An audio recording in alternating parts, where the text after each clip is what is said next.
Umunnem, the Fulani bandits or Boko Haram or Fulani insurgents or whatever it is you call them, the wave of terrorism that is sweeping in from the Sahel down south, they are coming. And let us not say that it is only a thing of the north. They are coming and they will not stop. They will not stop till they have overrun our lands and subdued our people. This is their ultimate goal. And we must do everything in our power as an indigenous people, as Ndi Igbo, to stop them. Now, this message goes out to we Ndi Igbo and also any of our southern brothers who are listening to what I'm saying. The Fulani bandits, what they are doing in Nigeria, in other parts of Africa.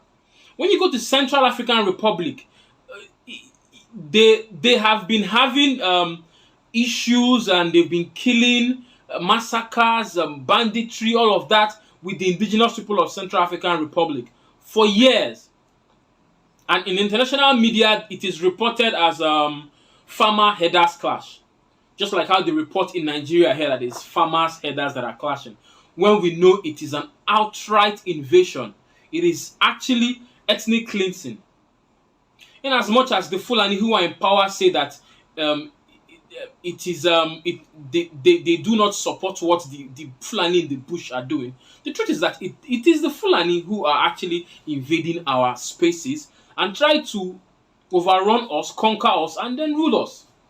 And if we do not stand up and band together as Ndi Igbo, first of all, before we then now band together as Southerners, before we know it, they would overrun our individual villages, our individual capitals, individual states, and we would become like many other African countries today, where we do not have a voice to speak for ourselves because we are being occupied by a Fulani force who do not care for your life, for whatever. They kill you at their own,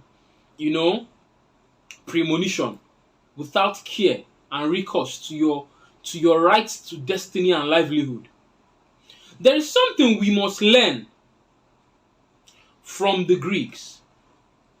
I bring this lesson from history because history always repeats itself in various pockets around the world, right? So in 490 BC, the Persian Empire, having amassed so much wealth and so much armies and having conquered some various countries and added them to its force, marched onto Greece to conquer Greece. But then the Greece we know today was not one country. They had individual states. They had Sparta, they had Thebes, they had Athens, they had Argos, they had Corinth, and many more individual states. Everybody was a king on his own. Everybody wanted to rule himself, Everybody wanted to just be, yes, I'll stay on my own. And they did not see that the Persian threat was their collective threat. They felt every individual state could defend themselves. But then it took the attack of Athens and the leveling of Athens to the ground. It took the killing of Sparta's king and his brave 300. If you're familiar with the movie 300, right? It took the killing of the Spartan king and his brave 300, for other parts of Greece, to come together as one nation to fight the Persian invasion and the Persian threat. And they defeated an army that numbered hundreds of thousands of soldiers, that if they had invaded Sparta, they might have overrun Sparta and, burnt it to the ground how they did Athens. But no, the Greeks came together. They saw that this threat was not a threat of, no, Almonia, Nambra, no, I'm from Abia State, I'm from Imo, the state government can handle it. No. We've come to that point where we have to band together as a people and fend off the Fulani threat. So I call on the state governments, the governor of Anambra, Imo, Abia, Enugu, Ebonyi, to come together. Let us drop all these affiliations to party that does not do us any good, and PDP and APC. Umahi from Ebonyi State would always be there lampooning and hailing his Fulani masters, because he's in APC. His northern masters, I will say, because in APC. And Hope Uzodinma is doing the same thing, what's his name? The governor of Anambra State just came in. He's trying to fight the criminality in Anambra State his own way.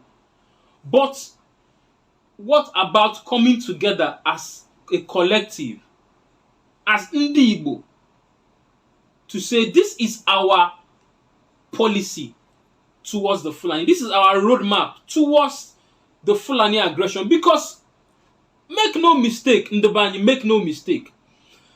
The bandits you see ravaging Kaduna, southern Kaduna, ravaging the Nasarawa, Benue, they would overrun those places if they do not come together. After overrunning Benue, Benue shares boundary with Enugu State. Enugu State is Ndi Igbo. Enugu State is Igbo land. And once they enter Enugu, they overrun Enugu. That's it. Enugu, Anambra, we're all connected. The southeast states, we're all connected. And my message also goes out to our brethren who were put into the South-South, who call themselves South-South. We must come together as the old Eastern region, what we were in 1960. We must come together and form a coalition that would stand against the bandit threat, the Fulani bandit threat. Because if you think it's going away, it's not. It's not going to go away. They are here. They've come and they've come to stay. They've seen that Nigeria is a cash cow. And what better place to go to milk people of their money than the South, where we are not of the same religion or the same tribe as them.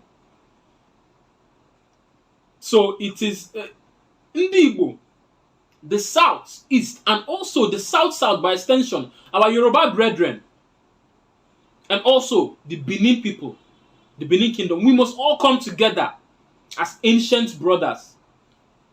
Anyone who knows history knows that the Yoruba, the Benin, and the Igbo are related cousins.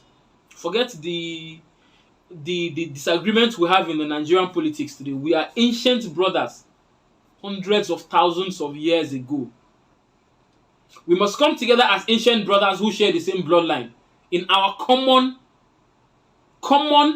indigenous African patrimony to defend our land. Or else, maybe 100 years from now, your land in the village, you reincarnate, you will come there and you might not even find someone who practices your faith.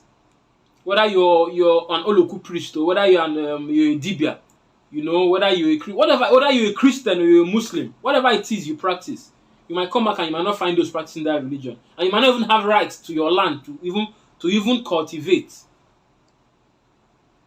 We made this mistake when the Europeans came to Africa. They started invading our individual states one by one. The Ashanti of Ghana defeated them individually. In the Congo defeated them. The Belgians defeated the Congo. The Germans defeated the Namibians. The British went to South Africa, defeated the indigenous tribes, came to Nigeria, defeated the Yorubas, defeated the Igbos. The Ndi Igbo fought them for 31 years. But we were fighting alone. We all fought the British. We all fought the Europeans alone. And so we lost Africa.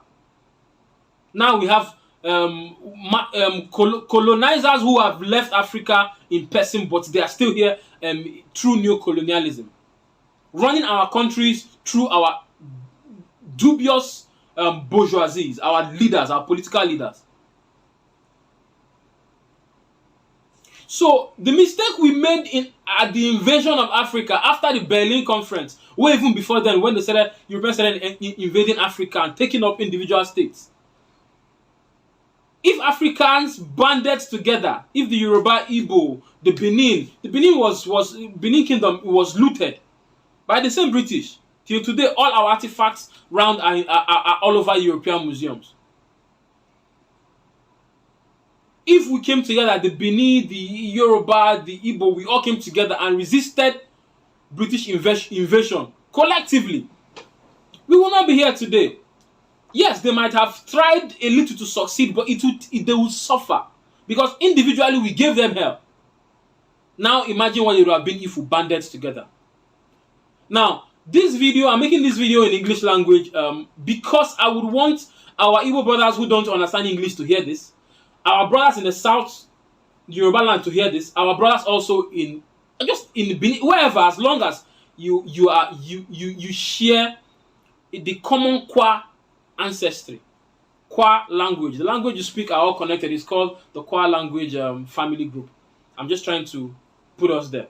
But we have so many other ancient connections that I might not be able to enunciate now or to say now. My primary goal is basically for Ndi Igbo to understand where we're going to. The Fulani threat is not going away. Neither did the European threat in Africa go away because we were fighting them individually. The Fulani threat will not go away. They are here to take over our resources, our land, our waterways, and bend us under their rule to practice whatever religion it is they practice. We must understand this now as a people and as our leaders.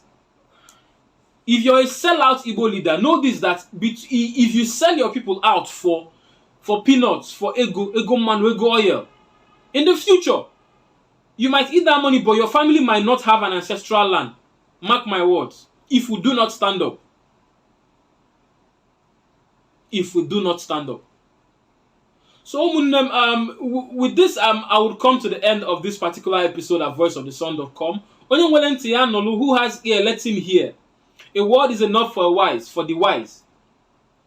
Let us come together as Ndi Igbo first, and then we seek allies outside Igbo land to defend our land, our ancestry, and our heritage, or else. The rain that is coming will beat us, and it will beat us dirty blue-black. It will beat us dirty blue-black. So, I will have to go. I'll see you on the next episode of Voice of the Sun. Feel free to drop your comments and your opinions about what I've just discussed. Wherever you find this video, please subscribe to our YouTube channel. Share this video on Facebook, Twitter, wherever you find it, so that others among us would see this message and hear the cry in the wilderness for an urgent need to protect our land. Ndubanye